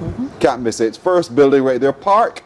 Get inside. It starts at 7. The earlier you get in, the more sure you are to be as close as possible to Dr. Hermia Morton Anthony, who is a professor of School of English and Liberal Studies in the Department of Humanities and Social Studies at Centennial College. She's also the sessional lecturer in Black feminist theory and Indigenous research at the University of Toronto. There is a lot to be learned from her as a Kittitian woman who tells a story of Kittitian women and what we can learn from that experience as well. Dr. Tonya Haynes, thank you for putting this on yet again, and thank you for sharing this with us this morning. Thank you so much for having me. Always a pleasure to be here. Thank you, and happy International Men's Day to you. To you. You're wearing our color, which is good. Thank you very much indeed.